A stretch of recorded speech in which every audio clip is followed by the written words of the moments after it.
அன்பிற்குரிய அல்லாஹ்வின் நல்லடியார்களே, பொதுவாக இந்த வெள்ளிக்கிழமை நாள் என்பது முஸ்லிம்களுக்கு ஒரு சிறப்புக்குரிய நாள் என்பதை நாம் அனைவரும் அறிந்து வைத்திருக்கிறோம்.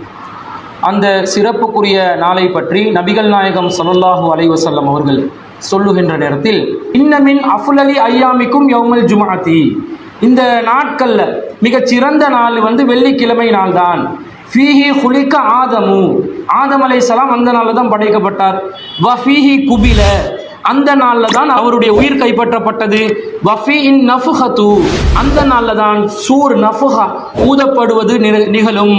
வஃபீஇஸ் சாக்கத்து, அந்த நாளில் தான் மக்கள் மூர்ச்சையாகும் அந்த நிகழ்ச்சி நடைபெறக்கூடியதும் இருக்கும் என்று ரசூலுல்லாஹ் சொல்கிறாங்க. ஆதம் அலைஹிஸ்ஸலாம் படைக்கப்பட்ட நாள், ஆதம் அலைஹிஸ்ஸலாத்தின் ரூஹ கைப்பற்றப்பட்ட நாள், சூர் ஊதப்படும் நாள், அதாவது உலகம் அழிவுக்கு கொண்டு வரப்படக்கூடிய நாள். அந்த நாளில் தான் மக்கள் எல்லாம் மயக்கத்தில் இருந்து என்ன செய்வாங்க, மூர்ச்சையிலிருந்து விழுவாங்க என்று ரசூலுல்லாஹ் சொல்கிறாங்க.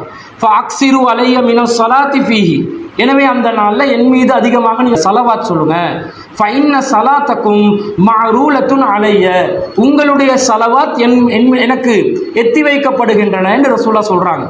இப்போ சஹாபாக்கள் கேட்குறாங்க, யா ரசூலல்லாஹ், அல்லாஹ்வின் தூதர் ஸல்லல்லாஹு அலைஹி வஸல்லம் அவர்களே, வக்கது அறிம்த யகூலுன பலீத, நீங்கள் அந்த நாளில் அப்படி மண்ணோடு மண்ணாக மக்கி போயிருப்பீங்களே, நாங்கள் எப்படி உங்களுக்கு சலவாத் சொல்லலாம்? நீங்கள் இல்லாத நாளில் நீங்கள் மரணத்தை அடைந்த பிறகு வெள்ளிக்கிழமை சலவாத் சொல்கிறீங்க, உங்களுக்கு எத்தி வைக்கப்படும் என்றீங்க, நீங்கள் தான் மண்ணோட மண்ணாக மக்கி போயிருவீங்களே, உங்களுடைய உடல் அழுகி விடுமே, இந்த நிலையில் எங்களுடைய சலவாத் எப்படி உங்களுக்கு எத்தி வைக்கப்படும் என்று சஹாபாக்கள் கேட்குறாங்க. ரசூலுல்லாஹ் அதுக்கு சொல்கிறாங்க, ஃபகால இன்னல்லாஹ் அஸ்ஸ வஜல்ல ஹர்ரம அலல் அர்லி அஜ்ஸாதல் அன்பியா, நபிமார்களுடைய உடலை மண் அரிப்பதை அல்லாஹ் தடை செய்து விட்டான். நாங்கள் நபிமார்கள், எங்களுடைய உடல்கள் என்ன செய்யாது, அழியாது, அழுகாது, அது நாசமாகாது, மண்ணோட மண்ணா மக்கி போகாது. அப்போ இந்த செய்தி அபூதாவுதில் 1047வது செய்தியாக பார்க்குறோம். இப்போ நபிமார்களுடைய உடல்கள் மண் தீண்டாது, மண் அழிக்காது என்று விளங்குது. இப்போ கூட ரசூலுல்லாஹ்வுடைய அந்த அடக்கம் செய்யப்பட்ட இடத்துக்கு பாதுகாவல் போட்டு இருக்கிறதுக்கு காரணம் என்னென்று விளங்குதா? ரசூலுல்லாஹ் எப்படி இருக்கிறாங்கன்னு பார்க்கறதுக்கு தோண்டி எடுத்தாலும் எடுத்துருவாங்க. அதனால முழுசாக என்ன செய்கிறாங்க, அதை காட் பண்ணி வச்சிருக்கிறாங்க, அந்த கபரை தோண்ட முடியாத அளவுக்கு ஆக்கி வச்சிருக்கிறத பார்க்குறோம். அப்போ இந்த வெள்ளிக்கிழமை நாளில் நாங்கள் சிறப்பாக என்ன செய்யணும், அல்லாஹ்வின் தூதர் ஸல்லல்லாஹு அலைஹி வஸல்லம் அவர்கள் மீது சலவாத் சொல்லணும். என்ன சலவாத் ரசூலுல்லாஹ் சொல்லி தர்றாங்க?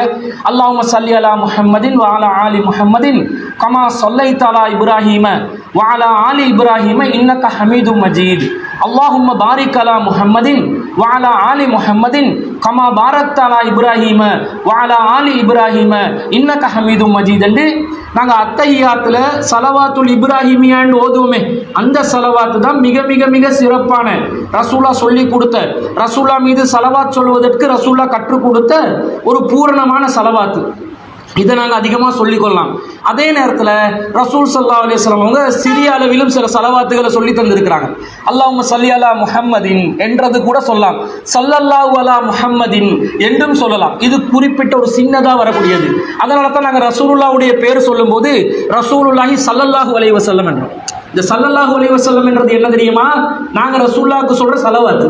இந்த ஸல்லல்லாஹு அலைஹி வஸல்லம் என்று சொல்லி கூட நாங்கள் ரசூலுல்லாஹ் மீது சலவாத் சொல்வதற்கு ஆதாரம் இருக்கிறத பார்க்குறோம். இது ஜும்மா நாளில் நாங்கள் பிரத்யேகமாக செய்யணும். இப்போ ஜும்மா நாளெண்டா எது? முந்தின நாள் மகரிப்ல இருந்து, வியாழன் இரவிலிருந்து மகரிபிலிருந்து வெள்ளிக்கிழமை நாளில் மகரிப் வர காட்டும் தான் ஜும்மாவுடைய நாள். அதான் நம்ம சமூகத்தில் பேச்சு வழக்கில் வெள்ளிக்கிழமை இரவு வெள்ளிக்கிழமை இரவுன்னு பேசுவாங்க, வியாழக்கிழமை இரவை வெள்ளிக்கிழமை இரவுண்டுவாங்க. ஏனென்றா இஸ்லாமிய பிறை கணிப்பின் பிரகாரம் மகரிப் நேரம் தான் ஒரு நாளின் ஆரம்ப நேரமாக இருக்கிறது. ஆரம்பம் மகரிப்ல இருந்து தான் ஒரு நாள் துவங்கும். முதலில் இருள், பிறகு பகல் என்றதான் இஸ்லாமியுடைய கன்செப்ட். எல்லாமே என்ன வச்சிருக்கிறான்னா, மேலைய நாடுகள் நடுவில் ஸ்டார்ட் பண்ணுறான், இரவுல பாதியில் 12 மணிக்கு தான் நாளை ஸ்டார்ட் பண்ணுறான். இரவுல பாதி 6 மணித்தியாலம் பாதி இரவை கழிச்சுட்டு பாதி இரவுல இரவை நாளை ஸ்டார்ட் பண்ணி முழு பகல்ல மறுவ அந்த நாளை கண்டினியூ பண்ணி திரும்ப பாதி இரவுல முடிக்கிறான். அவன் பாதி இரவுல ஆரம்பிக்கிறான். நாங்கள் இரவுல ஆரம்பத்தில் என்ன செய்யறோம், இஸ்லாமிய முறை பிரகாரம் ஆரம்பிக்கிறோம். அதுக்கு ஒரு தத்துவமும் இருக்குது. முதல்ல இந்த உலகத்துல இருள் தானே இருந்துச்சு, ஒன்றுமே இல்லாத நிலை என்னது, இருள் தானே. எதுவுமே இல்லைண்டா இருள் தானுங்க. அப்ப இருட்டு. அல்லாஹ் தஆலா பிறகுதான் என்ன செய்யறான்? சூரியனை படைக்கிறான், வெளிச்சத்தை உருவாக்குறான். வெளிச்சம் என்றது வரும்போது தான் இருள் அகலும், இருள் நீங்கும். அப்ப அந்த அடிப்படையில் மகரிபுடைய நேரத்திலிருந்து வெள்ளிக்கிழமை நாள் ஆரம்பிக்கிறது என்றதை வைத்துக் கொண்டு, அப்ப வியாழக்கிழமை மகரிபுடைய நேரத்திலிருந்து நாங்கள் என்ன செய்யலாம்? ரசூலுல்லாஹ் மீது ஸலவாத் சொல்லக்கூடிய அந்த காரியத்தை செய்யலாம்.